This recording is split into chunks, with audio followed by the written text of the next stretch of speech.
नमस्कार दोस्तों, मैं नवीन स्वागत करता हूं आप सभी का एनबीटी लाइफ में। दोस्तों, हिंदू धर्मशास्त्रों की माने तो आपको अपने कर्मों के अनुसार ही फल मिलते हैं, यानी कि आप जैसे काम करते हैं आने वाले समय में आपको वैसे ही परिणाम मिलते हैं। और आपको इस जन्म में किए गए कर्मों का फल न केवल इस जन्म में बल्कि आने वाले जन्मों में भी मिलता है। हिंदू पौराणिक शास्त्रों में कई ऐसी कहानियां हैं, कई ऐसे पात्र हैं जिनके बारे में बताया गया है कि उन्होंने इस जन्म में जो कर्म किए उसके अनुसार उनको आने वाले जन्मों में फल मिले।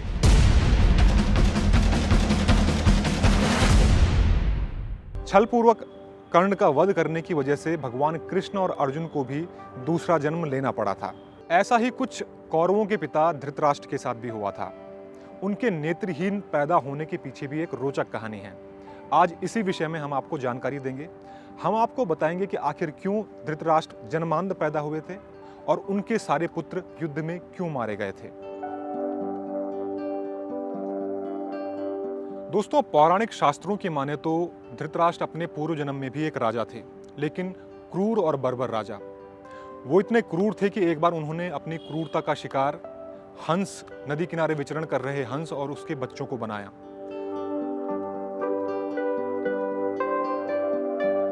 उन्होंने अपने सैनिकों को आदेश दिया कि हंस के सभी बच्चों को मार दिया जाए और हंस को अंधा बना दिया जाए। सैनिकों ने राजा की बात मानी और उन्होंने हंस के सभी बच्चों को क्रूरता से मार दिया और हंस को अंधा बना दिया। और ऐसा माना जाता है कि इसी वजह से धृतराष्ट्र अंधे पैदा हुए थे और 100 पुत्र होने के बावजूद भी महाभारत के युद्ध के बाद उनका एक भी पुत्र नहीं बचा।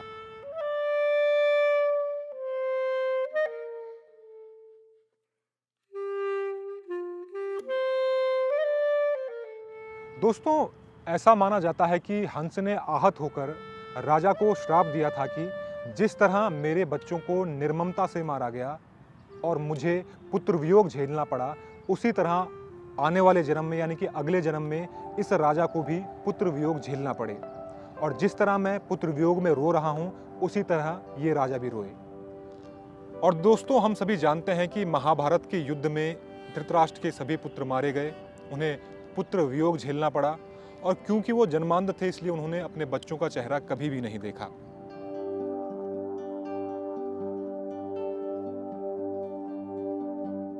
दोस्तों, ये कहानी हजारों साल पुरानी हो लेकिन हमको शिक्षा देती है कि हमें अहंकार और घमंड में आकर कभी भी कोई काम नहीं करना चाहिए, कभी भी बेजुबानों को परेशान नहीं करना चाहिए, नहीं तो हमको इसका फल भुगतना पड़ता है, इस जन्म में नहीं तो अगले जन्म में।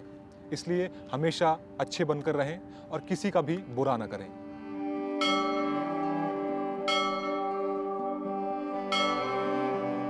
तो दोस्तों, उम्मीद करते हैं कि आपको धृतराष्ट्र के पूर्व जन्म से जुड़ी हुई ये कहानी पसंद आई होगी। अगर आप ऐसी ही और कहानियों के बारे में जानना चाहते हैं तो कमेंट बॉक्स में ज़रूर लिखें। अगर आपका कोई सुझाव है तो वो भी ज़रूर दें। और ऐसी ही रोचक जानकारियों के लिए देखते रहें एनबीटी लाइफ। नमस्कार।